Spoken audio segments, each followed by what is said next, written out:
सुंदर श्यामा सखी का वेश बना करके पधारे। और प्रथम तीज उसमें श्री किशोरी जी श्याम सुंदर का ही कहीं आदर देती हुई विराजमान। तीज प्रतीक है सम्मान का। पहली जो तीज है वो सम्मान का प्रतीक, और दूसरी तीज माने आज की जो तीज है, जो श्रावण की पहली तीज गई वो तो सम्मान का प्रतीक, और आज की जो तीज है वो प्रेम विलास विवर्त का अपूर्व स्वरूप होकर के विराजमान, जहां पर रस के अत्यंत अत्यंत उल्लास में विवर्त अवस्था को प्राप्त करके श्री प्रियालाल आनंद पूर्वक क्रीड़ा करते हुए परम उल्लास को प्राप्त करते हुए श्री प्रियालाल विराजमान। ऐसे श्री युगल सरकार आनंद पूर्वक श्री वृंदावन में बह रहे हैं, आनंद पूर्वक। अब कहीं हिडोरा में विराजमान है, कभी हिडोरा एक पटरी का हिडोरा है, कभी हिडोरा सिंहासन वाला हिडोरा है, जहां पर प्रियालाल गद्दा तकिया सब लगे हुए हैं, उस सिंहासन के ऊपर विराजमान हो। सानामाची जिसमें विराजमान सुंदर हिडोरे में मरुए बयार वो न्यारी सुशोभित हो रहे हैं। मरुआ वो जहां पर जो ऊपर चौखटा, और उस चौखटा में 4 डंडी जिसमें फंसे लगे, उसका नाम है मरुआ। मयार उसका नाम, जो ऊपर की सरदल है उसका नाम मयार। खंभ जहां पर न्यारी शोभा, तो हिडोरा में आज रत्न जटित खंभ, मरुए मयार डांडी, सिंहासन जहां पे अपूर्व से शोभा प्राप्त हो रहे हैं। सिंहासन उनमें नीचे बड़ी सुंदर झालर, जिस समय श्री प्रियालाल हिडोरा में झूले उस समय झालर झोंका देती हुई विराजमान हो। कभी पटरी के ऊपर विराजमान होकर के विराजमान हो, उस समय पटरी रत्न जटित पटरी, वो पटरी अपूर्व से उसके ऊपर जोड़ा से विराजमान होकर के श्री प्रियालाल झूल रहे हैं। कभी पटरी 2, एक पटरी नीचे एक ऊंची, नीचे वाली पटरी है वो इतनी ऊंची है कि उससे चरण की ठोकर दे करके पृथ्वी से बल पैदा किया जा सके, हिडोरा में गति प्रदान की जा सके चरण की ठोकर मार करके। दूसरी जो ऊंची पटरी है उसमें चरण की ठोकर नहीं लगेगी। वो पटरी पहली जो नीचे वाली पटरी है उसको सहारा देती हुई विराजमान, और श्री युगल परस्पर एक दूसरे का मुख दर्शन करते हुए उस समय झूलते हुए विराजमान होंगे। हिडोरा का एक चौथा जो स्वरूप है, वो चौथा स्वरूप है जहां डोल में पूरी चौबरिया, वो चौबरिया की चौबरिया पूरी की पूरी विराजमान, और उसमें श्री प्रियालाल विराजमान और आनंद पूर्वक आप झोटा लेते हुए विराजमान। तो जहां पर पूरा घर एक कमरा वो ही झूलता हुआ विराजमान हो, उसका नाम डोल। जहां पर पटरी विराजमान है उसका नाम है हिडोरा। जहां पर सुंदर सिंहासन विराजमान है वो है रत्न हिडोरा। तो कभी पटरी पर, कभी हिडोरा पर, कभी डोल में श्री प्रियालाल आनंद पूर्वक झूलते हुए आप विराजमान हो। और ये जो झूलना, ये श्री प्रियालाल इन दोनों के रस विलास, उस रस विलास को ही इनके हृदय में और सखीगण उस हिडोरा में झूलने में श्री प्रियालाल के निकुंज विलास का, रस विलास का ही, प्रेम विलास विवर्त का ही दर्शन करते हुए विराजमान हो रहे हैं। ऐसे श्री लाडली लाल की जय, श्री वृंदावन बिहारी लाल की जय, उनके हिडोरा महोत्सव की जय, तीज महोत्सव की जय। आनंद पूर्वक झूल करके फिर सब सखीगण श्री प्रियालाल इन दोनों को भोजन करा करके आरती करके सुखपूर्वक शयन कराते हुए विराजमान हो गए। ये अपूर्व सुंदर शोभा जो है वो शोभा विराजमान, जहाँ अपूर्व मदन मरोर विराजमान। श्री प्रियालाल के बहुत सारे जो मलाहर के पद वे विराजमान। अस्तो यहाँ प्रस्तुत प्रसंग एक पद का गायन करने लगे तो उसमें फिर सारा समय मैंने, ये जो क्रम है उस क्रम में आगे जाए। श्री रूप मंजरी जी लाल जी के पास में गोवर्धन की कंदरा में उस समय पधारी और श्री रूप मंजिरी जी श्याम सुंदर का दर्शन कर रही हैं और श्री राधा रानी की दशा का श्याम सुंदर के सामने वर्णन करती हुई कह रही है कि श्याम सुंदर, हे ब्रजराज कुमार, आप जब से गैया चराने के लिए यहाँ आए, आपके चरणों का स्पर्श प्राप्त करके वृंदावन की जो वन की भूमि है वो तो अत्यंत अत्यंत शोभा से युक्त हो गई, परंतु आपके चले आने से गोष्ठी की जो भूमि है वो फीकी पड़ गई। श्री प्रिया ने मन में विचार किया कि यदि वन की भूमि सुंदर हो रही है श्याम सुंदर के चरणों से, तो मैं इस गोष्ठी की भूमि को क्यों नहीं सुंदर कर दूं। मानो यही विचार करके प्रिया मूर्छित होकर के गोष्ठ में विरह में जो गिरी, आज मानो मूर्छित होकर के वे गोष्ठी की भूमि को वृंदावन की भूमि के समान ही तुलना में बराबर सुंदर करना चाहती हैं, इसलिए वे वहां पर मूर्छित होकर के गिरी हैं। ये वर्णन करने का तरीका, कहना क्या चाह रही हैं श्री रूप मंजिरी जी कि हाय आपके वियोग में राधिका मूर्छित पड़ी हुई। इसे श्याम सुंदर, अब क्या किया जाए, बिना आपका दर्शन किए बिना राधिका को चैन की प्राप्ति, हमारी स्वामिनी को चैन की प्राप्ति नहीं हुई। तो नागरेंद्र भवता यदा पदा लिंगता विपिन भू दधे श्रिय, 9वां श्लोक कल हो गया था, क्यों संकेत संकलन ग्रहण संबंध ग्रहण करने के लिए उसका पाठ कर रही है कि हे नागरेंद्र, आपने जिस समय वृंदावन की भूमि उसका स्पर्श किया, मैंने वृंदावन में गैया चराते हुए पधारे गोष्ठ से, उस समय वृंदावन की भूमि ने अपूर्व श्री शोभा प्राप्त की। और स्पर्ध है ये, मानो गोष्ठी की भूमि वृंदावन की भूमि की शोभा से स्पर्धा करना चाहती है, इसलिए श्री राधिका ने अपनी सुषमा श्री वृंदावन की उस गोष्ठी की भूमि को प्रदान करना चाहा। तो स्पर्धा, वृंदावन की भूमि की स्पर्धा में गोष्ठी की भूमि को भी सुषमा प्रदान करने के लिए तया लिंग्यते, राधिका के द्वारा गोष्ठ भूमि का आलिंगन किया गया। माने मूर्छित होकर के श्री राधिका जो गिरी, उस समय स्वसुषमा ददानया, उन्होंने अपनी सुषमा प्रदान करके गोष्ठी की भूमि को भी जैसे सुंदरता प्रदान करनी चाहिए, परंतु सुंदरता प्रदान कर नहीं सकी। क्यों नहीं कर सकी?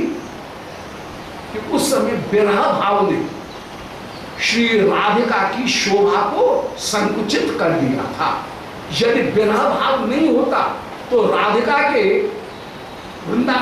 गोष्ठी की भूमि में विराजमान होने पर, पृथ्वी पर विराजमान होने पर गोष्ठी की शोभा कहीं अधिक होती, परंतु तो विरह के कारण राधिका की शोभा फीकी पड़ गई थी।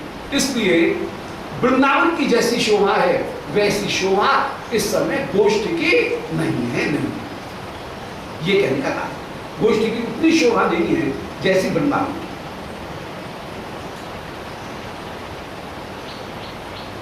क्षमाम इमाम निज सर्व तात्पर्य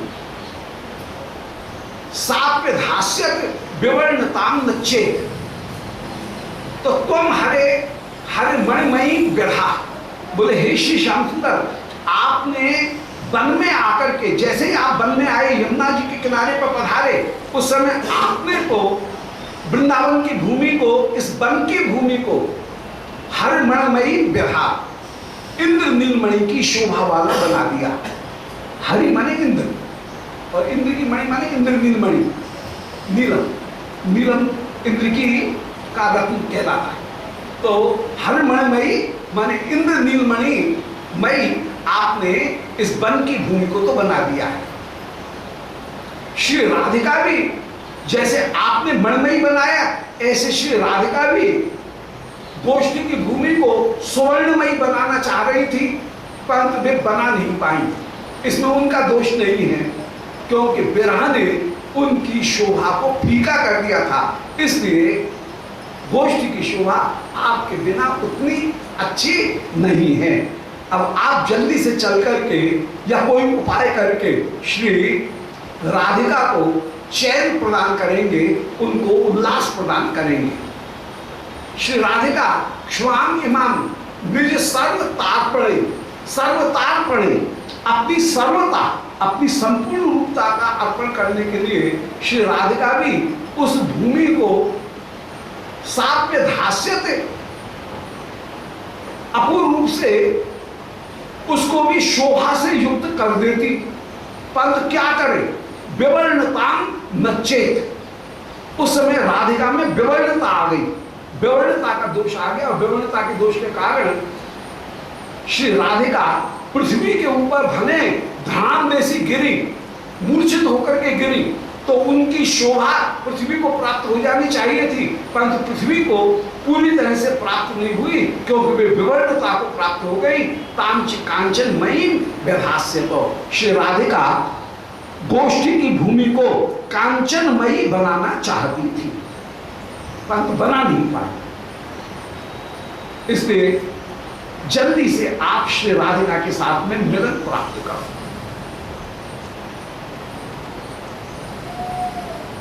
आगे कह रहे हैं श्री रूपमंजरी जी श्याम सुंदर के पास में दौत्य करती हुई कह रही है।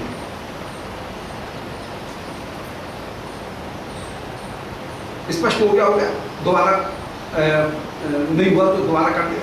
तो हम हरमयी व्यधा क्षमा, हे हरि आपने क्षमा माने पृथ्वी को, वन की भूमि को, हर मणिमयी व्यधा, आपने वृंदावन की भूमि को, वन की भूमि को तो इंद्र नीलमणि वाला बना दिया। इमाम परंतु श्री राधिका ने निज सर्वतार्पण, अपनी सर्वता का अर्पण करके सापी अधास्य, उसने भी गोष्ठी की भूमि को बनाना चाहा, कांचनमयी, नीचे की पंक्ति में है कांचनमयी, स्वर्णमयी बनाना चाहा, परंतु विवर्णताम नचे, यदि विवर्णता उत्पन्न नहीं होती तो तांच कांचनमयी व्यधास्य, तो श्री राधिका भी गोष्ठी की भूमि को कांचनी भूमि बना देती, स्वर्णमयी बना देती, पर ऐसा कर नहीं पाई, क्योंकि विवर्णता बीच में बाधक होकर के आ गई। अब गो रज छुरित मास मीक्षणम त्वं बनोकस इमान अरोदय। बोले श्याम सुंदर, आपके गोरज छुरित, गैया की रज जो उड़ी हुई है गोरज, उससे युक्त आपका मुख।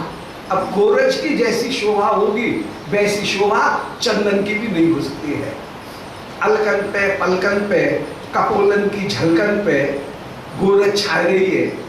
काली कमरिया को लोठिया पे धर के हियो काली काजर भौली धूमर, ऐसे एक एक गैया को नाम लेते हुए जैसे गैया के पीछे आप पधारो, उस समय वो गोरज आपके कपोल की झलक के ऊपर विराजमान। तो गोरज छुरितम आस्यम ईक्षणम, हाय कब में श्याम सुंदर के उस गोरज छुरित मुख का दर्शन करूंगी। आप कब अपने मुख को दर्शन कराओगे? तुम बनोकस इमान अरोदय थो। हे श्री श्याम सुंदर, आप इन ब्रजवासियों को पहले आनंद में रुला रही थी, अपने मुख का दर्शन करा करके इन वन के निवासियों को तो आपने इमान अरोदय, आपने आनंद से इनको अश्रुयुक्त कर दिया। हंत गो रजस चेष्ट मान लिया, परंतु आपने इन ब्रजवासियों को ही गोरज से क्षुरित करके आनंदित नहीं किया, बल्कि आपने राधिकाओं को भी गोरज से युक्त कर दिया। अब गो के दो अर्थ, गोरज माने गाय के खुर से उठने वाली रज, और दूसरा अर्थ होगा गोरज का कि श्री राधिका के गो माने इंद्रियां, रजसी माने वृंदावन की उस वन की भूमि, उस गोष्ठी की भूमि में मूर्छित होकर के जब वे गिरे तो उनका रंग श्रीअंग भी मूर्छित होने पर, पृथ्वी पर लोटपोट होने पर श्री राधिका के श्रीअंग में भी वृंदावन की रज लग गई है और उनकी श्रीअंग भी गो रजस चेष्ट मान गया।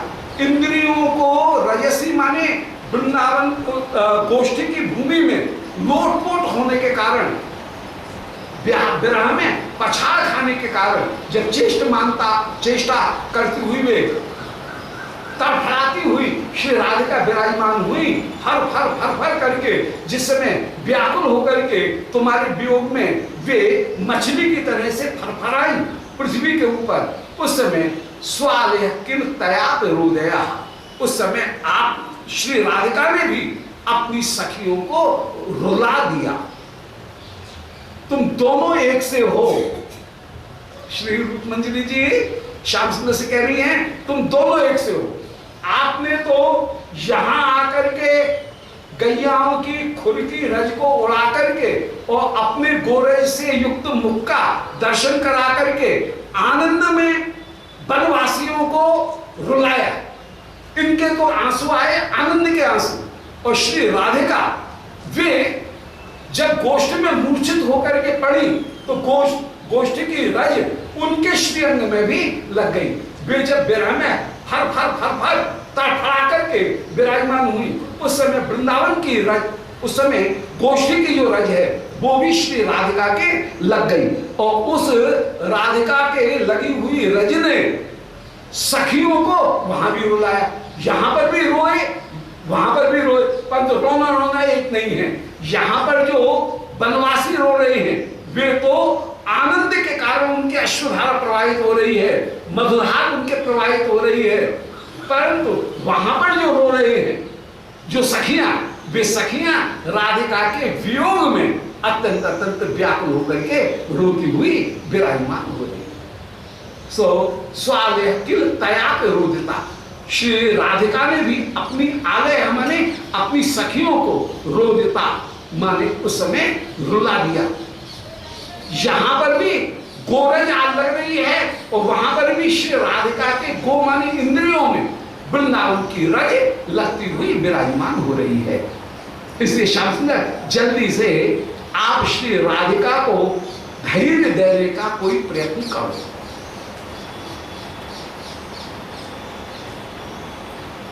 तो गोरज छुरित मास मीक्षयन, आपने अपने गोरज से युक्त आस्य माने मुख को ईक्षयन दिखाते हुए त्वं बलोकस इमान अरोदय, आपने आनंद में इन ब्रजवासियों को रुलाया।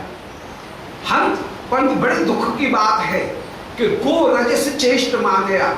श्री राधिका जिस समय गोष्ठ में पृथ्वी पर गिरी उस समय चेष्ट मान गया, तड़फड़ जब फड़फड़ा रही है उस समय उनके गो माने श्रीअंग के ऊपर, इंद्रियों के ऊपर भी रज लग करके विराजमान हो गई, और उनकी उस व्याकुलता को देख करके हम सखीगण भी रोई, पर दोनों का रोना एक नहीं है। हम रोई हैं दुख में, और यहाँ के गोष्ठ के जितने भी नहीं वन के जितने भी निवासी हैं वे रो रहे हैं आनंद में। तो दोनों को ही दोनों जने रुलाते हुए विराजमान हो। श्री राधिका हम सखियों को रुला रही हैं और वहां पर जहां पर तुम इन ब्रजवासियों को अपने रूप माधुर्य का दर्शन करते हुए आनंद में रुलाते हुए विराजमान। किंतु अनीति ईक्षणाम्बुजे संतताम्बुज जल के त्याग करते, परंतु राधिका ने एक अनीति कर दी। अनीति क्या कर दी? श्री रूपमंजरी जी कह रही है कि राधिका ने एक अनीति कर डाली है। अनीति क्या कर डाली है कि सामान्य नियम यह है कि जल में कमल उत्पन्न होता है, तो जल हुआ पिता, कमल हुआ बेटा, परंतु वहां उल्टी बात हो गई। श्री राधिका के नयन कमलों से निरंतर निरंतर आंसू बह रहे हैं, वहां पर उल्टा हो गया, नयन तो हो गए बाप और आंसू हो गए बेटा। तो जल से जो कमल उत्पन्न हुआ उसने एक उल्टा काम किया, उसने पिता को ही अपना पुत्र बना दिया। तो ये अनिति की बात है, ऐसा नहीं हो सकता है, ऐसा करना उचित नहीं है। पिता को पिता ही रहने दो, पिता को पुत्र मत बनाओ। परंतु श्री राधिका ने ऐसी अनीति कर डाली है। ये कितने चतुराई के साथ में, वक्रोक्ति के साथ में, वैचित्र भंगी भणिति के साथ में श्री श्याम सुंदर को इस बात की सूचना दी जा रही है कि श्री राधिका आपके वियोग में अजस्र अश्रुधारा से स्नात होकर के विराजमान है, निरंतर निरंतर अश्रुधारा से भीगी हुई है। ये बात कहने की पद्धति कितनी सुंदर है, और उस पद्धति में ही वर्णन कर रहे हैं कि यद्यप कमल उत्पन्न होते हैं वो कीच से, कमल उत्पन्न होते हैं जल से, वे नीरज जलज अंबुज उनका नाम है, वे जल से उत्पन्न होते हुए विराजमान है। पर वहां उल्टी बात हो रही है कि कमल से निरंतर निरंतर पानी बह रहा है, आंसू बह रहे हैं। तो कमल वह पिता हो गया और जल उसका पुत्र हो गया, तो पिता को ही पुत्र बना लिया गया। तो ये अद्भुत बात हो रही है, ये अनीति है। तो किंतु अनीति, इस अनीति को इयम माने इस राधिका ने प्रकट किया है, एक अनीति प्रकट की है। तो इयम किंतु इयम अनीति ही, श्री राधिका ने ये अनीति उत्पन्न की है कि ईक्षणाम्बुजे संतत अम्बु जल के उसके नेत्र ही निरंतर निरंतर जल को उत्पन्न करने वाले जनक बन गए, जल के जनक बन गए हैं। त्याग करते, उसने नेत्रों को ही, अपने नेत्रों को ही जनक बना दिया, जल का उत्पन्न करने वाला बना दिया। अब जो आंसू, आंखों से आंसू बहे, उन आंसुओं ने एक काम और कर डाला कि जो आंसू बहे उन आंसुओं ने संपूर्ण ब्रज में कीच कर डाली है, कर्दम उत्पन्न कर दिया। कैसे कर्दम उत्पन्न किया? बोले ये आंसू भी हैं अंबुज, ये आंसू जो हैं वो भी हैं अंबुज भव, माने अंबुज भव ये कहते हैं ब्रह्मा। ब्रह्मा का जन्म कमल से हुआ, अंबुज से हुआ, तो ब्रह्मा का नाम हुआ अंबुज भव। ब्रह्मा का नाम पद्मज, पद्मजार्चिते श्रीमद् भागवत में वर्णन किया गया। तो ब्रह्मा का नाम एक है पद्म से उत्पन्न होने वाला, अंबुज से उत्पन्न होने वाला। अब ब्रह्मा ने उत्पन्न किया था किसको? बोले ब्रह्मा के द्वारा 10 ऋषि उत्पन्न हुए, उनमें कर्दम नाम करके एक ऋषि भी उत्पन्न हुए। तो जैसे ब्रह्मा ने कर्दम को उत्पन्न किया, इसी प्रकार राधिका के नेत्रों के आंसुओं ने ब्रज में सर्वत्र सर्वत्र कीच पैदा कर दी है, कर्दम उत्पन्न कर दिया है। कर्दम शब्द के श्लेष को, कर्दम एक हो गया प्रॉपर नाउन और एक कर्दम नाम, कर्दम हो गया कीच। तो एक तो कर्दम नाम का जो व्यक्ति है वो व्यक्ति हो गया, यदच्छा में कर्दम शब्द हो गया, और एक जगह जातिवाचक कर्दम शब्द का प्रयोग हो गया, वस्तुवाचक कर्दम शब्द का प्रयोग हो गया है। तो तेतु माने उन नेत्रों ने पौत्रम उच्चतम प्रचक्रतु, उन्होंने एक पौत्र और उत्पन्न कर दिया, नाती और उत्पन्न कर दिया। और नाती कौन है? बोले कर्दम। कीच जो है वो कीच रूपी नाती को, उन आंसुओं के जल ने ब्रज में कीच रूपी नाती को उत्पन्न कर दिया है। कैसे उत्पन्न कर दिया? तो तेत पौत्रम उच्चतम प्रचक्रतु कर्दमा, उन्होंने कर्दम नाम के एक नाती को उत्पन्न कर दिया है। वो कर्दम कैसा है?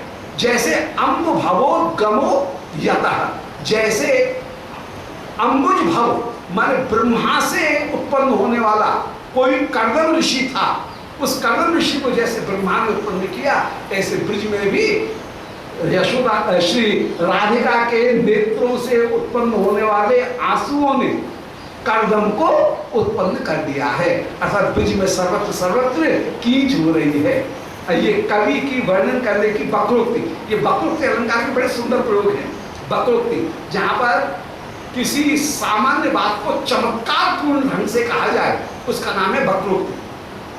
सीधी सीधी बात कहनी थी कि ब्रज में राधिका के नयनों के कारण कीच हो रही है, परंतु इसको बड़े चमत्कार पूर्ण ढंग से कह रहे हैं कि श्री राधिका के नयन कमलों से उत्पन्न होने वाले जल ने ब्रज में कर्दम उसी प्रकार उत्पन्न कर दिया जैसे कि ब्रह्मा ने कर्दम ऋषि को उत्पन्न किया।